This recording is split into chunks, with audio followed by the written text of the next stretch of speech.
వినాయక చవితి పరంపరకి మిఠాయి లాంటి శుభవార్త 40 గ్రాముల నుండి 100 కేజీల లడ్డూని కస్టమైజ్ చేస్తుంది మన పరంపర. ఆర్డర్స్ కోసం సంప్రదించండి. పర్టికులర్ గా ఈ మూవీ క్యారెక్టర్లు అంటే ఏది స్పెసిఫిక్ గా నీకు బాగా నచ్చిన పాయింట్? ఎల్లమ్మ ఎల్లమ్మ నా పేరు.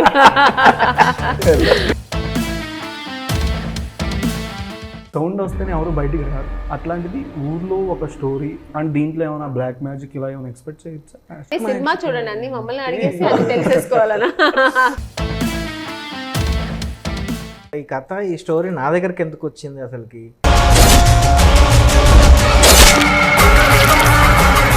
స్టార్టింగ్ జగపతి బాబు గారితో చేసిన మూవీ శుభలగ్నం కానీ, పొరిగింటి మంగళ గౌరి చేసుకున్న గొలుసు చూడు మన బతుకేమో ఇట్టా తగలబడింది. ఆయనతో చేసిన ఆ ఒక కెమిస్ట్రీ మా ఇద్దరికి బాగుంటుంది సినిమాలో. చిలక ఏ తోడు లేక ఎటే బొమ్మ ఒంటరి నడక. ఇప్పుడు రీసెంట్ గా మేకప్ వేసుకునే వీడియోతో ఇద్దరు చేశారు. ఐడియా ఎవరికి వచ్చిందో తెలియదు కానీ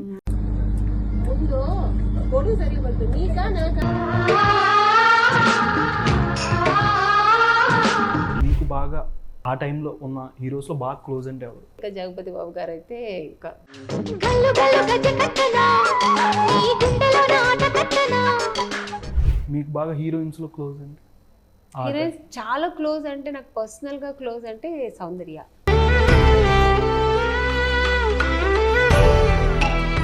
హాయ్ హలో నమస్తే, వెల్కమ్ టు సుమన్ టీవీ. నేను మే యాంకర్ పవన్. ఈరోజు మనం బ్రహ్మాండ మూవీ టీంతో ఉన్నాం. సినిమా విశేషాలు తెలుసుకుందాం. నమస్కారం అండి, ఎలా ఉన్నారు? బాగున్నాను. బాగున్నాను. అంటే లక్ష్మి, కుమారి, ఆముద అండ్ బాల, రాధ, ఝాన్సీ లక్ష్మి అండ్ చాలా క్యారెక్టర్స్ చేసుకొని వచ్చారు. పర్టికులర్గా ఈ మూవీ క్యారెక్టర్లు అంటే ఏది స్పెసిఫిక్గా నీకు బాగా నచ్చిన పాయింట్? ఎల్లమ్మ ఎల్లమ్మ నా పేరు. ఓకే పక్కా తెలంగాణ పేరు అన్నమాట అది. ఓకే. యాక్చువల్లీ ఎల్లమ్మ, మల్లమ్మ ఇలాంటివన్నీ కర్ణాటక సైడ్ ఎక్కువ పెడతారు. సో నేను ఇది ఫస్ట్ టైం అంటే నాకు తెలిసి ఇక్కడ తెలంగాణలో కూడా ఆ పేర్లన్నీ చాలా ఫేమస్ అన్నమాట. ఓకే. మీదంటే మేడం లక్ష్మి అనే పేరుతోనే ఆల్మోస్ట్ మొత్తం మీ కెరీర్లో 5 మూవీస్ దా చేశారు. ఆ క్యారెక్టర్ రిపీట్ అయింది నాకు. అంటే తంగమాని తనచి అండ్ అప్పాజీ అండ్ అన్నా చెల్లెళ్ళు, మధ్యాహ్నం హత్య అండ్ అలోగురు ప్రేమ కోసమే. ఆల్మోస్ట్ సినిమాలు కూడా మీరు చెప్తున్నారు. సినిమాలు కూడా చెప్తున్నారు. అంటే చిన్నప్పటి నుంచి మీ సినిమా చూస్తూ ఓకే. అంటే ఎల్లమ్మ క్యారెక్టర్లో స్పెసిఫిక్గా మీరు చూస్ చేసుకుందంటే ఇంట్రెస్టింగ్ పాయింట్ అంటే కథనే ఇంట్రెస్ట్, దీంట్లో స్టోరీ ఇంట్రెస్ట్, చాలా ఒక కంటెంట్ అంటే ఆడియన్స్కి చాలా ఒక టచ్ అయ్యేది, కనెక్ట్ అయ్యే సినిమా ఇది కథ. సో మెయిన్ కథ బాగుంటుంది. నా క్యారెక్టర్ కూడా చాలా innocent and village backdrop character ఇది, కొంచెం విలేజ్ టైప్ ఆఫ్ క్యారెక్టర్ ఇది. సో కథను బాగుంది, నా క్యారెక్టర్ బాగుంది, మంచి సినిమాలో ఉండడం కూడా చాలా ముఖ్యం. Okay sir. కాసుల కార్తిక్ గారు మీకు ఎప్పుడు గజ్జల వినిపించలేదు నైట్ పూట? అప్పుడప్పుడు వినిపించింది. ఏ పోపు అటు సైడ్కి వెళ్ళిపోని చెప్పి సైడ్కి వెళ్ళిపోని చెప్పి నార్మల్గా సౌండ్ వస్తేనే ఎవరు బయటికి రారు. అట్లాంటిది ఊర్లో ఒక స్టోరీ అంటే మాకు చూసేసరికి ఆ గ్లిమ్స్ కానీ ట్రైలర్ కానీ ఊర్లో ఒక విధంగా అనిపిస్తుంది అండ్ పొలిమేర బ్యాక్డ్రాప్లో పెట్టారు. అండ్ దీంట్లో ఏమైనా బ్లాక్ మ్యాజిక్ ఇలా ఏమైనా ఎక్స్పెక్ట్ చేయొచ్చా? సినిమా చూడండి, అన్ని మమ్మల్ని అడిగేసి అది తెలిసేసుకోవాలనా? సినిమా అంటే బ్లాక్ మ్యాజిక్ అంటే వైట్ మ్యాజిక్ ఎక్స్పెక్ట్ చేయొచ్చు. వైట్ మ్యాజిక్ ఎక్స్పెక్ట్ చేయొచ్చు. కాసులు కూడా ఎక్స్పెక్ట్ చేయొచ్చు. అంతే అంతే అంతే. అంటే డిఫరెంట్ జోనర్ అండి. It is a different genre. అంటే ఇప్పుడు దీనికి ఒక టైటిల్కి డిస్క్రిప్షన్ ఒకటి పెట్టాలి అంటే డివోషనల్ థ్రిల్లర్ అనుకొని, అంటే డివోషనల్ టైప్ కొద్దిగా ఉంటుంది. ఓకే. దాంతోపాటు డివోషనల్ థ్రిల్లర్ మిక్స్ అవుతుందని ఎవరు ఎక్స్పెక్ట్ చేస్తారా? అసలు ఎవరు ఎక్స్పెక్ట్ చేయరు. సో అలానే కొంచెం డిఫరెంట్ అటెంప్ట్ అండి. యాక్చువల్లీ ఇప్పుడు ఏంటంటే చాలా మనం మూవీ చూస్తూ ఉంటాం. ఇప్పుడు రీసెంట్గా వచ్చిన కొన్ని మూవీస్ కానీ బల్గం కానీ, Balagam different attempt. It's not a particular any ఈ క్యాటర్ ఆ క్యాటర్ కాదు. కథలో ఎంత కథ ఎలా ఉంటుందో అనేది బల్గం లాగా ఇది కూడా ఒక డిఫరెంట్ అటెంప్ట్. ఓకే. అట్లానే ఏదంటే కొత్త అటెంప్ట్ చేస్తాం అన్నట్టు. అలా ప్రొడ్యూసర్ గారు ఒగ్గు కథ లాంటి మధ్యలో కొన్ని ప్లాట్లు మూవీలో తీసుకున్నా సరే ఒక డేరింగ్ స్టెప్ అని చెప్పొచ్చు. చాలా మందికి తెలియదు అంటే ఒగ్గు కథల గురించి కానీ తెలియదు, బాగా పాడించడం కానీ ఈ విధంగా. బట్ మీరు స్టోరీ చెప్పగానే ఇంత బడ్జెట్ అవుద్ది అనుకున్న దానికన్నా ఎక్కువ అయిందా? అండ్ స్టోరీలో ఏ పాయింట్ బాగా నచ్చింది మీకు? లేదండి, ఇది క్యారెక్టర్ కూడా క్యారెక్టర్ అయినా ఏంటంటే మల్లన్న దాని మీద ఆ కథ వంశం మీద వస్తుందని చెప్పి నేను ఎక్కువ మా ఎల్లమ్మ గుడి కానీ ఎల్లమ్మ ఇయర్లీ పండుగ చేస్తుంటాం. అంటే గుడి కూడా ఉంది మా ఇంట్లో. అంటే ఆ కథ నాకు ఎందుకు వచ్చింది అనేది నాకు ఇంతవరకు తెలియదు. ఓకే. ఎందుకంటే నేను ఎవ్రీ ఇయర్ నేను మల్లన్న ఇది ఎల్లమ్మ గుడి పండుగ చేస్తుంటాం. మా ఇంట్లో గుడి కట్టుకున్నాము. అంటే మల్లన్న ఎల్లమ్మ అక్క తమ్ముడు అన్నమాట. ఓకే. అక్క తమ్ముడు ఆ వర్షన్లో మల్లన్న కాన్సెప్ట్ చెప్పినప్పుడు ఈ ఒగ్గు కథ ఉన్నది, మళ్ళీ మల్లన్న కాన్సెప్ట్ ఉన్నది. దాని గురించి వచ్చిందా నాకు అనేది నాకు ఎప్పటి నుంచో సినిమా అంటే చాలా ఇష్టం. సినిమాలు చేయాలనుకున్న ఒక సినిమా అనేది చేయాలనుకున్నా. యాక్చువల్లీ నాకు చిన్న బిజినెస్లో ఉంటాను. కాకపోతే ఏంటంటే ఈ సినిమా చేయాలని ఎప్పటి నుంచో అనుకున్నా. ఈ డైరెక్టర్ గారు రావడము, మళ్ళీ నాకు ఆ కథ చెప్పడం, దాంట్లో మల్లన్న స్వామి అంటే నేను ఎక్కువ దేవుళ్ళను మొక్కుతుంటాను, ఎక్కువ కంటిన్యూగా వెళ్తుంటాను. ఎక్కడైనా శక్తిపీఠమైనా ఎక్కడికైనా వెళ్తుంటాను, చేస్తుంటాను. అంటే ఈ కథ ఎందుకు వచ్చింది అంటే నేను దేవుళ్ళ కాడ తిరగడం వల్ల ఏంది అని అనుకుని దాన్ని బట్టి ఈ కథను ఎంచుకోవడం అని అయ్యింది. ఇప్పటిదాకా మిస్టరీ యాక్చువల్ సార్ చాలాసార్లు అంటూ ఉంటారు, అసలు ఈ కథ ఈ స్టోరీ నా దగ్గరికి ఎందుకు వచ్చింది, అసలుకి నేనే చేయాలని పర్టికులర్ ఎందుకు నాకు ఈ కథ ఎందుకు వచ్చింది మిస్టరీ అండి. అంటే డైరెక్టర్ గారు చనిపోయారు అని అయిన తర్వాత కూడా అని అంటున్నారు. కొన్ని అంటే సినిమా మీద ప్రభావంతో కూడా కొన్ని జరుగుతాయి అనేది కొన్ని రూమర్స్ ఉన్నాయి. చెప్పలేము. మల్లన్న అది కరెక్ట్ అండి. మల్లన్న అనేది అంటే ఆ కాన్సెప్ట్ అనేది ఎప్పుడైనా కష్టాల నుంచి వచ్చిన స్వామి మల్లన్న. ఆ కథ అనేది ఉన్నది. అంటే పాటలలో రూపంలో కానీ కథలలో రూపంలో కానీ మల్లన్న కథ చెప్తుంటారు. ఏదో పవర్ఫుల్. కాకపోతే ఏంటంటే ఆ కథ తీయడం వల్ల అట్లా జరిగిందా ఏందా అనేది ఇప్పటికీ మాకు అర్థం కాల. ఎందుకంటే మాకు యాక్చువల్లీ రియల్గా చెప్పాలంటే 3 daysలో రికవర్ అయ్యే క్యాండిడేట్ 4th day ఎలా హాస్పిటల్లో రికవర్ అవుతుంది అంటే డాక్టర్లు కూడా మాకు అంతగానో ఏం చెప్పలేదు. అంత డేంజర్ కూడా అని చెప్పలేదు. ట్రీట్మెంట్ తీసుకున్న సమయంలో 2-3 రోజులు మంచిగానే మనతో మాట్లాడేవాడు. సినిమా అంతా అయిపోయిన తర్వాత ఇదంతా అయిపోయి సెన్సర్ వచ్చింది. సెన్సర్ కాపీ ఆయనే తీసుకొచ్చిండు. ఏమొచ్చింది సెన్సర్? యూబై. షూట్ ఎన్ని రోజులు జరిగింది? ఎప్పుడు స్టార్ట్ అయింది? 2023 ఏప్రిల్లో స్టార్ట్ అయింది. April 1st. ఇది ఎందుకంటే మల్లన్న స్వామి ఒక ఎల్లమ్మ అంటే దేవుణ్ణి మేము కొలుస్తున్నాం కాబట్టి నా కాడికి కథ వచ్చిందా ఏందా అని నేను ఇమీడియట్లీ కథ మాత్రం బాగుందండి. ఒగ్గు అని కాదు, ఒగ్గు కళాకారుల మీద అండ్ మల్లన్న స్వామి మీద అన్ని అమ్మవారు చేస్తుంటుంది. ప్రతిదీ బాగా 40 to 45 days దాకా జరిగిందండి. కానీ ఏంటంటే టైం పీరియడ్ ఏంటంటే ఈ CG వర్క్స్ కొన్ని ఉన్నాయి. CG వర్క్ కానీ ప్లస్ అక్కడ లేట్ VFX వర్క్కి CG వర్క్కి కామన్గా ప్రతి సినిమాకి టైం పడుతుంది. మా సినిమాకి టైం పట్టడానికి కారణం ఏంటంటే ఒకటి ఏంటంటే మామూలుగా చూస్తే CG వర్క్ కూడా డెడ్ న్యాచురల్ తీసుకురావడానికి చాలా ట్రై చేశాం. కొన్ని VFX కానీ కొన్ని షార్ట్స్ కానీ ఆ న్యాచురాలిటీ తీసుకురావడానికి కొంచెం మా షైన్లో మనకి టైం పీరియడ్ అనేది ఎక్కువ పట్టేసింది. ఓకే. అలాంటి ఎల్లమ్మ గారు ఎంతమందిని చంపేశారు నార్మల్గా సినిమాలో? లిస్ట్ ఇద్దాం మ్యామ్, లిస్ట్ ఇచ్చేద్దాం, స్క్రిప్ట్ ఇచ్చేద్దాం. కొంచెం మీరు కూడా కొంచెం వైల్డ్గానే కనిపిస్తున్నారు. దీంట్లో ఆల్మోస్ట్ ఎంతమంది కౌంట్ చేసుకోవచ్చు? చేస్తామండి. అది స్క్రిప్ట్ పేపర్ తీసుకురండి, మొత్తం ఫుల్ మూవీ స్క్రిప్ట్ తీసుకురండి. ఈయనకి ఇచ్చేసేయండి ఫుల్ మూవీ స్క్రిప్ట్. ముందు DOP ఒక డిఫరెంట్ క్యారెక్టర్ నిజంగానే. అంటే ఇన్ని చేసిన దాంట్లో అంటే మ్యామ్ తెలిసి ఉండాలా, ఇన్ని చేసిన దాంట్లో ఇది అనేది కొంచెం డిఫరెంట్. రాంబాబు గారు మరి నన్ను ఎందుకు సెలెక్ట్ చేశారు తెలియదు, కానీ ఈ క్యారెక్టర్ చాలా టిపికల్ డిఫరెంట్ క్యారెక్టర్. స్టార్టింగే చెప్పిండు మీరు కరెక్ట్ సూటబుల్ అని చెప్పి అప్పుడు. అంటే అమ్ని గారు మీరు స్టార్టింగ్ జగపతి బాబు గారితో చేసిన మూవీ శుభలగ్నం కానీ అండ్ మా విజుగు ఇట్లా చాలా సినిమాలు చేశారు. అంటే సూపర్ హిట్ కాంబినేషన్ మీది జగపతి బాబు గారిది. అండ్ తర్వాత కొంతమంది యాక్టర్స్తో చేసిన అట్లాంటి కాంబినేషన్ వర్కౌట్ అవ్వలేదు అంటారా? ఆర్టిస్ట్ కాంబినేషన్ కాదు, మంచి కథ, ఒక క్యారెక్టర్స్ అన్ని కలిస్తేనే ఒక సినిమా మంచిగా. అంటే మంచి సినిమాలు కూడా చేశారు ఆల్మోస్ట్ చేశాను. బట్ మీ ఇద్దరి కాంబినేషన్ అంతా చాలా మంది ఆడియన్స్ అంటే నేను చేసిన మూవీ జగపతి బాబు గారు చేసిన మూవీస్ అన్ని మూవీ హిట్ అనమాట. చేసిన తక్కువైనా ఆయనతో చేసిన ఆ ఒక కెమిస్ట్రీ మా ఇద్దరికి బాగుంటుంది. సినిమాలో మా ఇద్దరికి కొంచెం ఆ కథకి కానీ మా ఇద్దరు క్యారెక్టర్స్ కానీ చాలా బాగుండేది కాంబినేషన్. ఓకే. అంటే ఇప్పుడు రీసెంట్గా మేకప్ వేసుకునే వీడియోతో ఇద్దరు చేశారు, ఐడియా ఎవరికి వచ్చిందో తెలియదు కానీ బట్ ఆ జగపతి టైం బాబు గారికి జగపతి బాబు వచ్చింది. గారు. ఆ టైంలో శుభలగ్నం ఆ మూవీస్ చేసేటప్పుడు ఏదైనా funny memory off screen, off screen మా ఫన్నీ మెమరీ అంటే ఏదైనా ఇన్సిడెంట్? మేము ఒక సాంగ్కి వెళ్ళాము.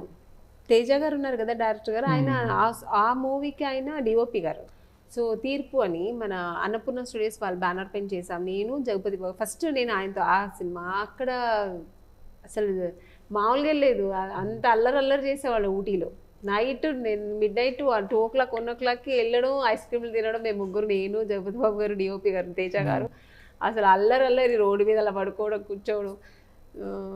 సో స్వీట్ మెమోరీస్ అవన్నీ. అంటే ఏదో సినిమాకి ఇంజూర్ అయిందని కూడా, అంటే మీది జగపతి బాబు గారు సినిమాలోనే షూటింగ్ అయిపోయి వెళ్తున్నప్పుడు ఏదో ఇన్సిడెంట్ అయిందని కూడా విన్నాము. అంటే అది ఇంకొక మూవీ. ఇప్పుడు నేను రీసెంట్గా అంటే ఒక 3-4 years బ్యాక్, 4-5 years బ్యాక్ చేసా. 5 years బ్యాక్ అనుకుంటా. 5 years బ్యాక్. ఆ మూవీలో జగపతి బాబు గారు డ్యూయల్ రోల్ చేస్తారు. అంటే ఫాదర్ అండ్ సన్. ఫాదర్కి నేను వైఫ్ క్యారెక్టర్ చేశాను. అది ఇక్కడ గోవాలో చేశారు. అది ఇలా బ్రహ్మాండం లాగే సినిమాలో ఉన్నట్టు ఒక ఇన్సిడెంట్ జరిగింది. ఏమీ లేదు, నేను నడుస్తున్నాను, అదొక పెద్ద బంగ్లా, ఎప్పుడూ 100 years బ్యాక్ కట్టిన బిల్డ్ చేసిన అది బిల్డింగ్. అది చూస్తేనే కొంచెం ఆ రాజులు అదంతా ఉన్నట్టు అలాంటి ఒక బిల్డింగ్ అది.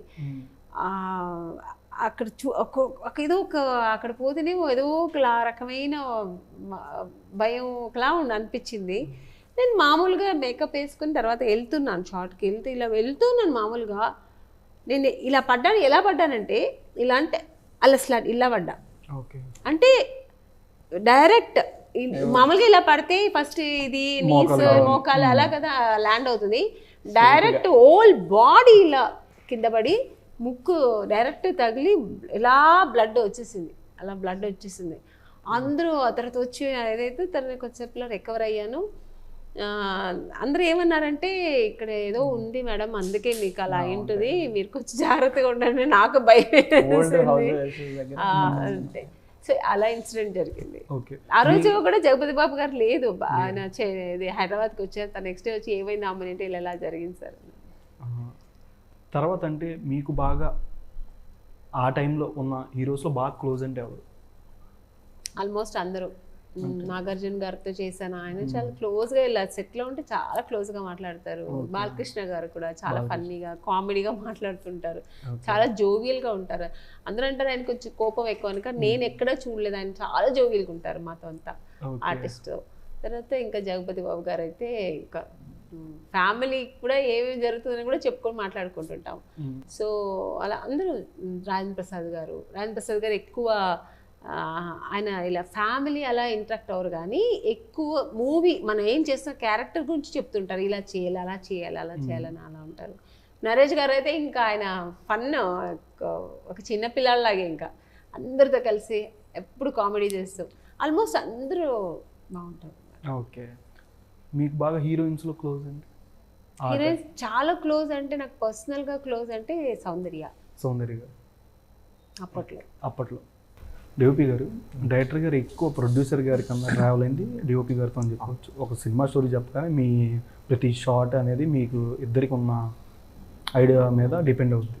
లాస్ట్గా మీతో మాట్లాడిన మాటలు కానీ సినిమా గురించి అంటే లాస్ట్ అంటే బిఫోర్ రేపు యాక్చువల్లీ రేపు చనిపోతారని ఎవరు ఎక్స్పెక్ట్ చేయము. రేపు చనిపోతామని చెప్పేసి, రేపు చనిపోతామని చెప్పేసి ఎవరు ఎక్స్పెక్ట్ చేయము. లాస్ట్ రేపు ప్రివ్యూ షోకి ప్లానింగ్ అంతా చేస్తున్నాం. అంతా చేసేటప్పుడు ఎండ్ నైట్ మాట్లాడిన మాట ఏంటంటే ఒకటే, కార్తిక్ ఇన్ని రోజులు కష్టపడి మనం సినిమా చేశాం, ఆడియన్స్ యాక్సెప్ట్ చేస్తారు. ఆడియన్స్ నుంచి ఒక ఫస్ట్ డైలాగ్ ఒకటి రావాలి, బాగుంది, దాని గురించి బాగుంది అని ఒక్క మాట అంటే చాలు నా ఆడియన్స్. చాలా నాకు అది ఒక్క ఆడియన్స్ బయటకు వచ్చి సినిమా బాగుంది అని అంటే చాలు. నాకు దానికంటే ఏం అవసరం లేదు కార్తీక్. అంటే ఎందుకు బాగుండదు అన్న, ఇంత బాగా చేసినాం, ఇన్నిసార్లు చేసినాం ఎందుకంటే లేదు కార్తీక్. మనం ఎంత జడ్జిమెంట్ చేస్తాం. తన సీనియారిటీ ఆల్మోస్ట్ 30 years నుంచి ఇండస్ట్రీలో ఉంది. తన సీనియారిటీ బట్టి తను ఏమన్నా అంటే నేను ఇన్ని సంవత్సరాల ఎక్స్పీరియన్స్లో చూసిన కాబట్టి మనం ఇప్పుడు చూసినప్పుడు ఎంత బాగున్నా కానీ ఆడియన్స్ దగ్గరికి వెళ్ళేసరికి మారిపోతుంది సినిమా. వాళ్ళ పాయింట్ ఆఫ్ వ్యూలో సినిమా ఒక రకంగా ఉంటుంది, మన పాయింట్ ఆఫ్ వ్యూలో సినిమా ఒక రకంగా ఉంటుంది. మన పాయింట్ ఆఫ్ వ్యూలో బ్యాడ్ ఉన్నప్పుడు వాళ్ళ పాయింట్ ఆఫ్ వ్యూలో గుడ్ అవుతుంది, వాళ్ళ పాయింట్ ఆఫ్ వ్యూలో బ్యాడ్ ఉన్నప్పుడు మన పాయింట్ ఆఫ్ వ్యూలో గుడ్ అవుతుంది. So point of view release అయిన తర్వాత పాయింట్ ఆఫ్ వ్యూ మారిపోతాయి కాబట్టి ఒక్కోలన్నా బాగుంది అనలేరా, ఖచ్చితంగా అంటారు. అది ఒక్కటి వస్తే చాలు నాకు, దానంత హ్యాపీనెస్ ఇంకేం లేదండి. ప్రొడ్యూసర్ గారు సినిమాటోగ్రఫీ కానీ మ్యూజిక్ కానీ సౌండ్ డిజైన్ నెక్స్ట్ లెవెల్ ఉంది. జస్ట్ చూస్తున్నంత సేపు అలాగా మొబైల్ చూస్తూనే ఉన్నా. సౌండ్ అంటే బీజిఎం కానీ వినడానికి డిఓపి వర్క్ అయితే ఎక్సలెంట్ ఉంది. ఎక్సలెంట్ ఉంది. నేను కూడా ఆశ్చర్యపోయినా, ఇంతగానో ఇట్లా వస్తుందని ఎక్స్పెక్ట్ చేయలేదు. అసలు మామూలుగా రాలేదు. పోస్ట్ ప్రొడక్షన్ తర్వాత అంతా మారిపోయింది. పోస్ట్ ప్రొడక్షన్ ఈజీ తర్వాత నేనే అనుకున్నా ఇంత కూడా మాకు అంత ఇంత అనిపించలేదు. మొత్తం మారిపోయింది. అంటే మల్లన్న స్వామి మీద చేసినందుక ఏంది అంటే ఇంత కష్టాలు పడి తర్వాత అంత ఇది అనేది ఎంత సినిమా చూస్తే అసలు ఒళ్ళు దళదరిస్తుంది అలా ఉంది. మేము మ్యాక్స్గా మేడంది కానీ వేరే ఆర్టిస్ట్లో కానీ సెకండ్ టేక్ అనేది ఉండదు. ఓకే, మోస్ట్లీ యాక్చువల్గా నాకు 4 days అని చెప్పి వాళ్ళు ఎన్ని రోజుల్లో తీసారు అడగండి. 4 days అని చెప్పేసి 4 days అని చెప్పేసి 4 days అని చెప్పేసి 300 days అప్డేట్ 3 months దాకా తీసుకెళ్ళారు. 3 to 3.5 days. అంటే యాక్చువల్ ఏంటంటే వి ప్లాన్ అంటే డైరెక్టర్ గారు మేడం మధ్యలో ఉన్నారు ఏంటంటే ఇంకో టేక్ అడగట్లేదు, ఇంకో షార్ట్ ఏది ఇంకో యాంగిల్ మేడం అనేవారు. మేడం ఇంకేం కావాలి అంటే పర్టికులర్గా నేను బేసికల్గా ఎడిటర్ కూడా, నేను ఎడిటర్ని. ఎడిటర్తో పాటు డిఓపి వర్క్ చేసేటప్పుడు ఏంటంటే మేమిద్దరం కూర్చొని ఒక స్టోరీ బోర్డ్ ప్లాన్ స్కెచ్ చేసుకున్నాం. ఏ షార్ట్ మనకు అవసరము, ఏ షార్ట్ అవసరం లేదు. ఫస్ట్ ఆర్టిస్ట్ టైం వేస్ట్ చేయొద్దు, point number 1. Plus we are targeted some scenes. ఆ ఒక్క రోజుకి ఇన్ని సీన్స్ తీయాలనుకో పర్టికులర్గా చాలా మంది ఇప్పుడు ఏంటంటే తీసుకొస్తారు, సీనియర్ ఆర్టిస్ట్ అంటారు లేదా క్యారెక్టర్ తీసుకొస్తారు, మమ్మల్ని కూర్చోబెట్టి వాళ్ళు ఏదో తీస్తుంటారు. కానీ ఇక్కడ అలా కాకుండా తీసుకొచ్చారంటే యూజ్ చేసుకుని టక్ టక్ టక్ అని వీళ్ళు తీసి పంపించేయండి. ముందే మొత్తం రెడీ చేసుకొని ప్లాన్డ్గా వెళ్ళిపోయేటోడు. స్టార్టింగ్ ఒకరోజు మేడం ఎన్ని చీరలు మేడం మీరు మార్చండి, ఫస్ట్ డే ఎన్ని చీరలు మార్చండి మామూలుగా. అవును, 6 sarees మార్చారు. మరి ఇబ్బంది పెట్టేస్తారు. మరి ఇబ్బంది కాదు, జస్ట్ మేము రిక్వెస్ట్ చేసుకున్నాం మ్యామ్ గారు. టపటపా ఈయన కూడా చాలా ఫాస్ట్. అసలు వచ్చే లోపల full lighting ready, camera ready, అసలు టైం ఉండదు కదా. ఓకే, ఒక చిన్న ర్యాపిడ్ ఫైర్. మీకు ఇష్టమైన హీరో అంటే ఎవరు ఇప్పుడున్న ప్రెసెంట్ యాక్టర్స్లో? మాస్ కానీ డ్యాన్స్ కానీ యాక్షన్ పరంగా? అల్లు అర్జున్ గారు. అల్లు అర్జున్ గారు. ఓకే, అల్లు అర్జున్ గారిది మూవీ నేమ్ ఇంగ్లీష్లో చెప్తా, అది తెలుగులో చెప్పాలి. Heavenly అబోర్డ్ of lord Vishnu. అలా వైకుంఠ అలా వైకుంఠపురం.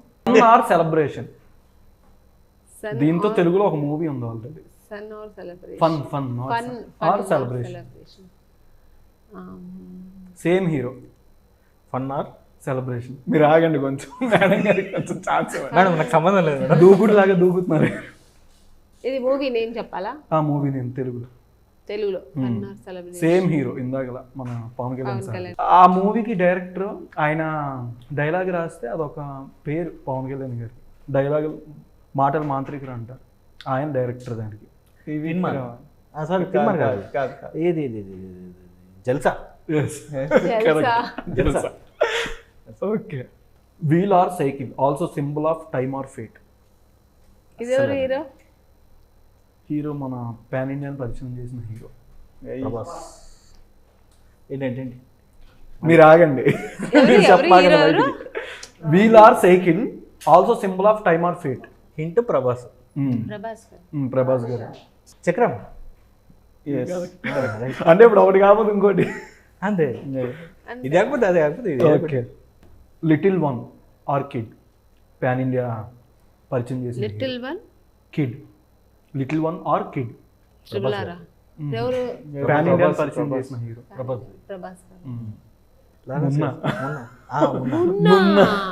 Right right. ఆయన దగ్గరికి వచ్చారు మళ్ళీ ఆటలు పేరు ఒక్కసారిగా. Munna. Okay, thank you so much madam. Movie మంచి బ్లాక్ బస్టర్ అవ్వాలని మనస్ఫూర్తిగా కోరుకుంటున్నాను. Thank you so much. Thank you. Suman టీవీలో మీ పర్సనల్ అండ్ బిజినెస్ ప్రమోషన్స్ కోసం కింది నెంబర్కి కాంటాక్ట్ చేయండి.